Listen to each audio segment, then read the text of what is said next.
Okay. కొనసాగుతున్న CC road పనులు, Reddy community హాలుకు శంకుస్థాపన, రైల్వే కనెక్టివిటీ ఇవన్నీ ప్లస్ పాయింట్.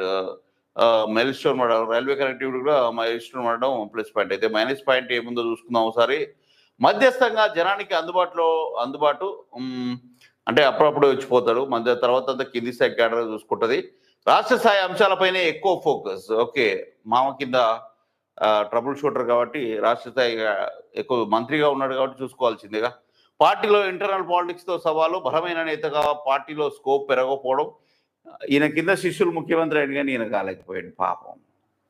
చెప్పుకోవడం ఇంక మామ కింద ఎట్లా మర్రి చెట్టు కింద అల్లు లెక్కనే పడుకోవాల్సిందే తప్ప మామ పోయిందాక మనోనికి అయితే కాదు. ఈయన కింద పనిచేసిన మన ఇప్పటి సీఎం రేవంత్ రెడ్డి అసొంటిది సీఎం అయిపోయాడు.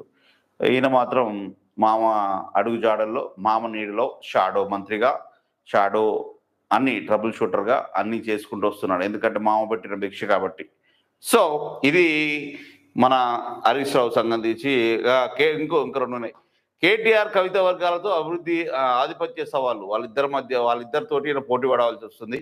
వాళ్ళిద్దరు లేకుంటే కాక డైరెక్ట్ సీఎం. బడ్జెట్ తీసుకురాలేకపోతున్నారన్న అభిప్రాయం. పురోగతి లేని Siddipet ORR project, outer ring road project పురోగతి లేదట. అయితే హరీష్ రావు అనుకూలత 66% అయితే వ్యతిరేకత 18%, తటస్థంగా 16%. పెద్ద వ్యతిరేకత ఏం లేదు. సో ఏదేమైనప్పటికీ హరీష్ రావుకు సంబంధించి చాలా వరకు పాజిటివ్గానే ఉంది. కానీ పార్టీలోనే అంతర్గతంగా మర్దలకు సంబంధించి పోటీ ఆధిపత్యం ఎక్కువ కనిపిస్తుంది. ఈ ఆధిపత్యాన్ని ఢీకొని మామ దగ్గర మంచి పేరు సాధించడం కోసమే నానా విధాలుగా కష్టపడతాడంటే మంచి పేరు మాత్రం హరీష్ రావుకు ఉంది. ఏదేమైనా మామని మాత్రం వీడడు. మామ ఉన్నంత కాలం మామ అడుగు జాడలో అడుగేస్తాడు. మామ పెట్టిన భిక్ష సో ఎల్లకాలం మూలాన్ని మర్చిపోద్దు అంటారు కదా, అది హరీష్ రావు పాటిస్తుండు. ఆదర్శవంతుడు, ముఖ్యమైన బీఆర్ఎస్ నేత హరీష్ రావు కేసీఆర్ అల్లుడు కాబట్టి పార్టీని వెనకాలండి నడిపేది. రేపు రాజకుమారుడు కేటీఆర్ వచ్చినా కానీ వెనకాలండి నడపాల్సింది హరీష్ రావే కాబట్టి ఇక కట్టప్ప లెక్క కథలన్నీ నడిపించి అధికారంలోకి తీసుకొస్తాడా, లేకుంటే కట్టప్ప ఏమవుతాడో మనం ఇప్పుడు ఏం చెప్పలేము టోటల్గా చూసుకుంటే. సో కట్టప్ప తన పని తాను చేసుకుంటూ పోతాడు ట్రబుల్ షూటర్గా. ఇక రాజకుమారుడు రాజ్యం వెళ్ళడానికి సిద్ధమవుతుంది కానీ అనుకూలత రావట్లేదు.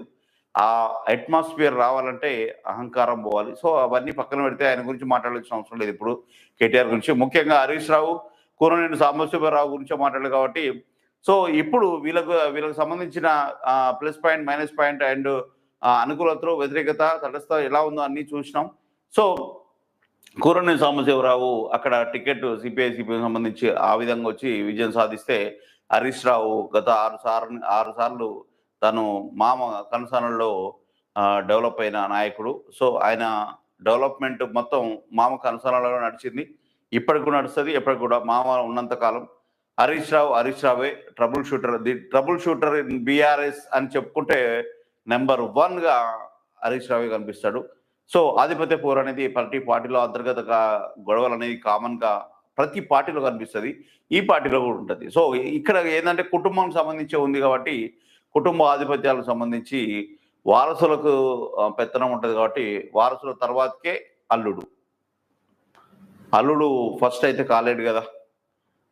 ఒకవేళ కేటీఆర్ డమ్మీ అయితే హరీష్ రావుకు ఛాన్స్ వచ్చే అవకాశం ఉంది. కానీ కేటీఆర్ ప్రయత్నం చేస్తున్న పోరాటంలో కేటీఆర్ని తన ప్రయత్నం తాను చేస్తూ విమర్శాపాలైనా కానీ బయటకు వస్తుండు. కానీ ఇంకా కేసీఆర్ కొడుకులానే బిహేవ్ చేస్తే కష్టం, కానీ ప్రజానాయకుడిగా ముద్రపడే అవకాశాలు చాలా తక్కువ. ఎందుకంటే రాజకుమారులకి అలాంటి అవకాశాలు ఉండయి.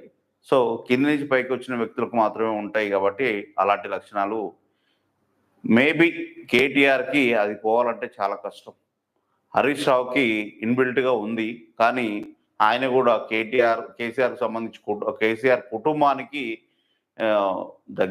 దగ్గర అల్లుడే కాబట్టి ఆయనకు కూడా ఇంతో అంత ఉంటుంది. కానీ ఎక్కువ బలంగా పార్టీలో బీఆర్ఎస్ పార్టీలో బలమైన నాయకులు ఎక్కువ సపోర్ట్ చేసేది హరీష్ రావుకే అని చాలా మంది నోట విన్నా.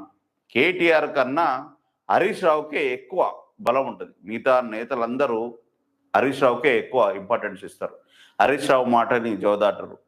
కేటీఆర్ కన్నా ఎక్కువ వాల్యూ ఇస్తారంటే కేసీఆర్ తర్వాతకి హరీష్ రావుకే ఎక్కువ వాల్యూ ఇస్తారు పార్టీలో. ఇది వాస్తవం.